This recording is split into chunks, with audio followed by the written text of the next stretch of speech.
Hello friends फुंबिलिनि गाहाम हामलायनायखौ नोंथांमोननिसिम बावहरग्रोनाय जाबाय। नोंथांमोननि थाखाय आं माखासे गोदान निउस आपडेटफोरखौ लानानै फैफिनलायबाय। नोंथांमोना बेनिखायनो भिडिअखौ जोबजासिम नाय। दिनै 28 जुलाइ मंगलबार बेनि टुडे बिदिब्ला दिनैनि गोदान निउस आपडेटफोरनि सायाव गिबियावनो दङ दुर्गा बर' एलेन देउरि हरिचरन नार्जारिनि उनाव आसामनिफ्राय आइएसएल गेलेगोन आसामनि सासे फिसा मुङा जादों नवीन राभा। बिथाङा बक'नि बन्दपारानि गंसे फिसा गामि खाथाजुलिनि बिथाङा नर्थ इस्टनि जानानै गेलेनो थाखाय 3 बोसोरनि रादाय खाबाय। फै जों बिथाङा मा बुंदों मिथिना लानो भिडिअनि गेजेरजों। অনুভৱ হৈছে নিজৰ জেগাত খেলিম অসমত, যিহেতু নৰ্থ ইষ্ট ইউনাইটেড আমাৰ গুৱাহাটীতে হোম গ্ৰাউণ্ড। তো মই যিহেতু গুৱাহাটীৰ পৰাই প্ৰফেচনেল লাইনটো ষ্টাৰ্ট কৰিছোঁ, তো ভাল লাগিব গুৱাহাটীত চব নিজৰ অসমৰ মানুহৰ আগত খেলি ভাল লাগিব। এইখন ফিল্ডতে মই প্ৰেক্টিছ কৰি ওলাই যোৱা খুব ভাল লাগিছে। এইখন ফিল্ডৰ পৰা মই ISL লৈকে যাব পাৰিছোঁ।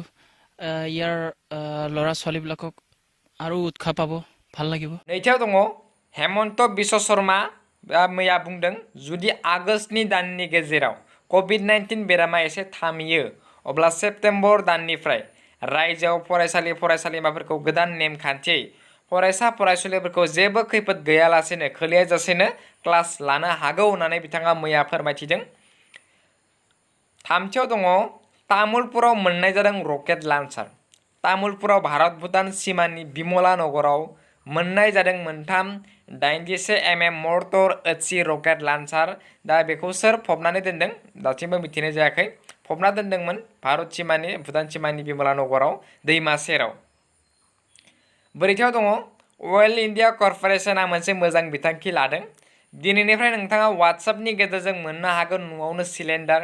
नोंथाङा न'आवनो थानानै बुकिं खालामनो हागोन रन्धन गेसनि सिलिन्डार बुकिंनि थाखाय मोनसे नाम्बार होनाय जादों 7588888824।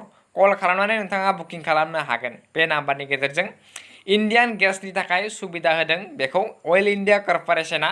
नाथाय नोंथांनि मबाइल नाम्बारा रेजिस्टार जानाय जानांगोन, अब्लासो नोंथाङा बे गेसखौ बुकिं खालामनो हागोन वाट्सएप नाम्बारनि गेजेरजों।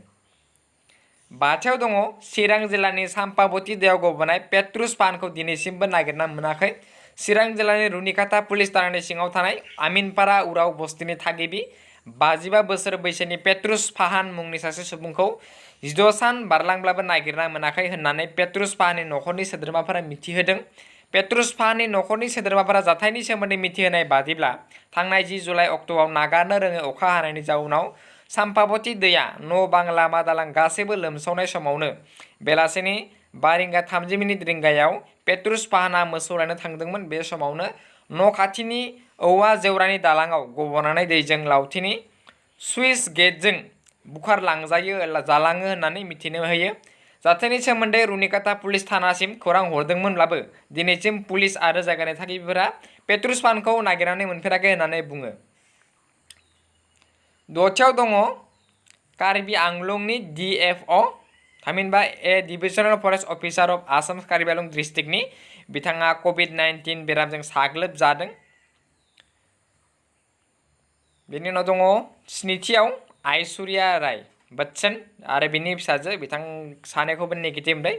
ऐश्वर्या राय आरो बिनि फिसाजो सानैखौबो टेस्ट खालामनायाव नेगेटिभ मोननाय जाबाय। दा बिथां सानैखौबो न'आव थिनहरनाय जाबाय मैया समबाराव। बेनि उनाव दङ मैया गासै हगारनाय जादों COVID-19 निफ्राय 1362 आरो एक्टिभ जादों 1348 आरो बेनि मादावनो गुवाहाटीआव मोननाय जादों 155। दा टटेल केसेस दङ आसामाव 33,576 आरो हगारनाय जाबाय 25,402। एक्टिभ केसेस दङ 8,085। थैनाया 82 सिम बांबाय। माइग्रेटआव दं 3। थ' दिनैनि भिडिअ एसेनोसै, गोजोन्थों।